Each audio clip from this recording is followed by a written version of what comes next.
Alright folks, so now I'm basically going to start doing the interior wiring.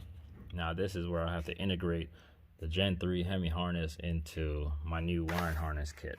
So basically what I did was I took the harness off the dashboard so I could have basically access to everything. I ain't got to fight with the dash and all that good stuff.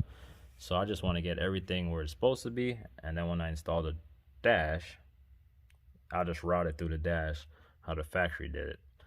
And I'm not really going to cut any wires yet, or I might just keep the long wire and just hide it under the dash or something. So what I'm doing right now is I'm basically going to label what all these connectors go to. So like this is the high beam indicator. I don't know what this is. So this stuff is the one that goes to the the wiper motor, headlight switch and all that kind of good stuff. So I'm going to label it so when I do hook this wire up, I know, okay, this is going for that. This one is for the turn signal right here, that's for the fuse panel. I don't know what some of these stuff are. I'm gonna have to go, either if I don't find the wiring schematic for a cuda online, I'm just gonna have to buy the wiring diagram. But I think I could kind of figure it out what goes where, because what I've been doing is, like, here's my headlight switch stuff, so I've been plugging in the stuff that go there, and then I've been labeled, like, see, panel dimmer, lights, wiper washer, all that kind of good stuff. So that's what I've been doing, and that's how I've been figuring out what goes where basically. But some stuff I don't know, so I probably am still gonna have to order the wiring diagram if I do not find it. But yeah, let's continue on to this wiring. All right folks, so I have everything labeled. So now what I'm doing is basically using the existing hardware.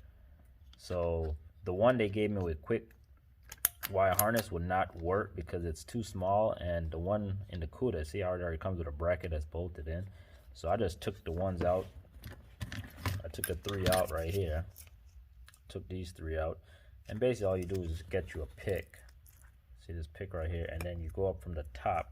There's a little, my camera will focus, there's a little thing that sticks out. You poke that down and you can pull it out, but be careful. And also when I was doing it with the kwik wire harness using this housing, the wire is thicker, so you will have to kind of force it into these little slots because the wire is thicker, and also the piece that goes in a little bit bigger, but you just gotta give it a little bit more force to push it in. So now I got this in, now I can bolt this in, and that is done, and I could start doing the same for turn signal, ignition switch, all that good stuff. So that's basically what I'm gonna do right now. All right folks, so as you can see, I'm gonna start doing the turn signal column, basically the turn signal group, and here is the one that goes for the turn signal, and this connector here is for the emergency. How could I tell? Because it says a flasher, so that's when I was like, yeah, that's for the emergency flasher right there. Plus I saw the schematic online also to help me. So since I'm gonna just cut this off, wire in this group of wires into this, so it just basically gonna be plug and play. And the same thing with the flasher stuff, but I'm still gonna figure out what the other stuff are for. But most of this stuff I'm probably not gonna use, so we'll see as I go on, continue wiring this stuff. So this wire is for the turn signal, and this other wire is for your emergency flasher. So let me get on wiring these in. All right folks, so I ran into a little snaggle, as I should say. So basically there really is no wiring for the ignition switch in the kwik wire. I called them, and the guy went through, he's like, yeah, we don't have that, because he said I guess it changed over the years. So basically what I'm going to have to do, these are the 4 wires for the ignitions.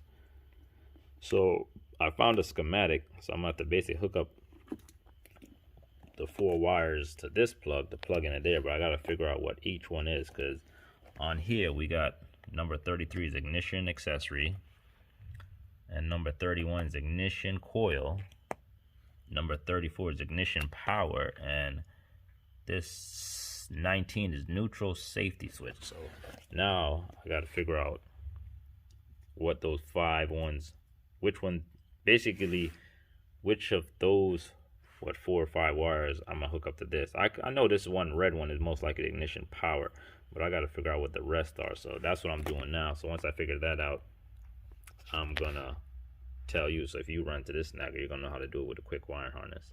All right, so more to come. So as you can see, I have done wired up my ignition. Nah, I'm saying ignition. My turn signal switch. Now, why I did it this way is because I just want to know that I have it correctly, that everything is wired right. So I didn't really like finalize, solder everything. I just want to do it this way. So when I do hook my battery up, I could try it, make sure everything is working how it's supposed to work. And then once it does, I'm just going to finalize by soldering everything. And I'm going to have to do something with this one where the white wire goes, because I didn't do it because that connector was bad. So I have to find a connector that's like this that could fit up in there, and then basically connected this and push it up in that hole. So I'm gonna have to look for that. I don't know how I'm gonna find that. I know I could find it, but you can't just buy one. Maybe in the junkyard I could probably find one, I don't know. So more to come once I basically figured out. I mean, it's figured out. I just got to find a connector, and that right there will be done. Then I just got to hook up the relay for the flashers. That's this. So it's a little confusing, but it's not too hard. You just got to take your time and just read over things multiple times. Go here, go over the schematic, and yeah.